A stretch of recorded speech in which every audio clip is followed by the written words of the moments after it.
निर्जला एकादशी व्रत की कथा इस प्रकार है। भीमसेन व्यास जी से कहने लगे कि हे पितामह, भ्राता युधिष्ठिर, माता कुंती, द्रौपदी, अर्जुन, नकुल और सहदेव आदि सब एकादशी का व्रत करने को कहते हैं, परंतु महाराज मैं उनसे कहता हूँ कि भाई मैं भगवान की शक्ति पूजा आदि तो कर सकता हूँ, दान भी दे सकता हूँ, परंतु भोजन के बिना नहीं रह सकता। इस पर व्यास जी कहने लगे, हे भीमसेन, यदि तुम नरक को बुरा और स्वर्ग को अच्छा समझते हो तो प्रति मास की दोनों एकादशियों को अन्न मत खाया करो। भीम कहने लगे, हे पितामह, मैं तो पहले ही कह चुका हूँ कि मैं भूखा सहन नहीं रह सकता। यदि वर्ष भर में कोई एक व्रत हो तो वह मैं रख भी सकता हूँ, क्योंकि मेरे पेट में वक्र नाम वाली अग्नि है, सो मैं भोजन के बिना नहीं रह सकता।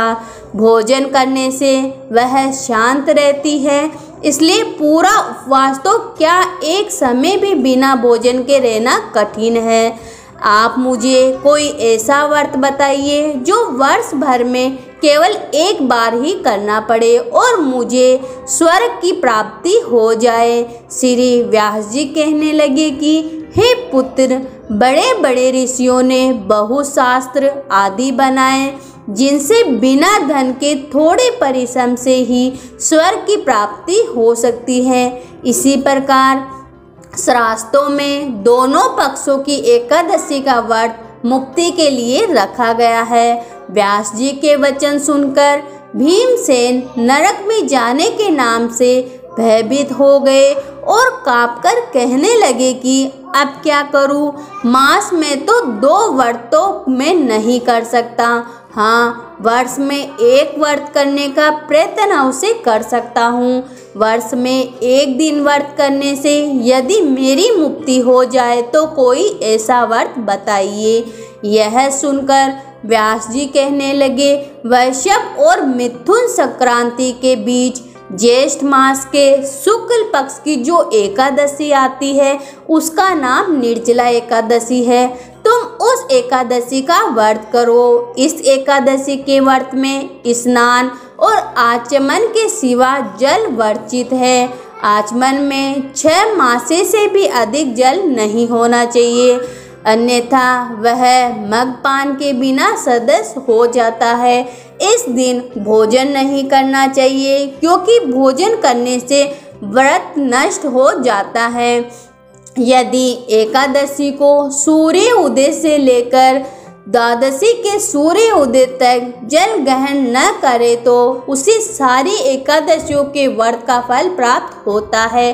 द्वादशी को सूर्य उदय से पहले उठकर स्नान आदि करके ब्राह्मणों को दान आदि देना चाहिए। इसके पश्चात भूखे और सत्पात्र ब्राह्मण को भोजन कराकर फिर आप भोजन कर लेना चाहिए। इसका फल पूरे एक वर्ष की संपूर्ण एकादशियों के बराबर होता है। व्यास जी कहने लगे कि हे भीमसेन, यदि मुझको स्वयं भगवान ने बताया है, इस एकादशी का व्रत पुण्य समस्त तीर्थों और दानों से भी अधिक है। केवल एक दिन मनुष्य निर्जल रहने से पापों से मुक्त हो जाता है। जो मनुष्य निर्जला एकादशी का व्रत करते हैं उनकी मृत्यु के समय यमदूत आकर नहीं घेरते, वरन भगवान के पार्षद उसे पुष्प विमान में बिठाकर स्वर्ग को ले जाते हैं। संसार में सबसे श्रेष्ठ निर्जला एकादशी का व्रत है, इसलिए यत्न के साथ इस व्रत को करना चाहिए। उस दिन ओम नमः भगवते वासुदेवाय मंत्र का उच्चारण भी करना चाहिए और गोदान भी करना चाहिए। इस प्रकार व्यास जी की आज्ञा अनुसार भीमसेन ने इस व्रत को किया, इसलिए इस एकादशी को भीमसेनी या पांडव एकादशी भी कहते हैं। निर्जला एकादशी व्रत से पूर्व भगवान से प्रार्थना करें, हे भगवान, आज मैं निर्जला एकादशी का व्रत करता हूँ, दूसरे दिन भोजन करूँगा। मैं इस व्रत को श्रद्धापूर्वक करूँगा। आपकी कृपा से मेरे सब पाप नष्ट हो जाए। इस दिन जल से भरा हुआ एक घड़ा वस्त्र से ढककर स्वर्ण सहित दान करना चाहिए। जो मनुष्य इस व्रत को करते हैं उनको करोड़ पल सोने के दान का फल मिलता है, और जो इस दिन यज्ञादिक करते हैं उनका फल तो वर्णन ही नहीं किया जा सकता।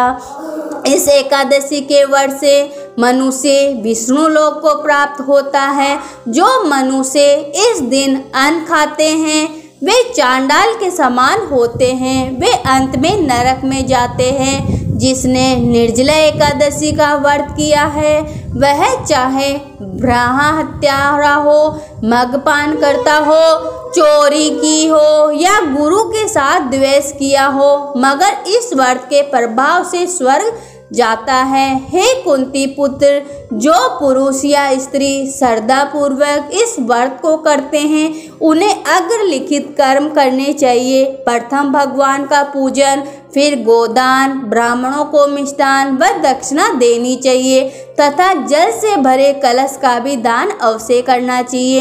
निर्जला के दिन अन्न, वस्त्र, उपहार आदि का दान भी करना चाहिए। जो मनुष्य भक्ति पूर्वक इस कथा को पढ़ते या सुनते हैं उन्हें निश्चय ही स्वर्ग की प्राप्ति होती है।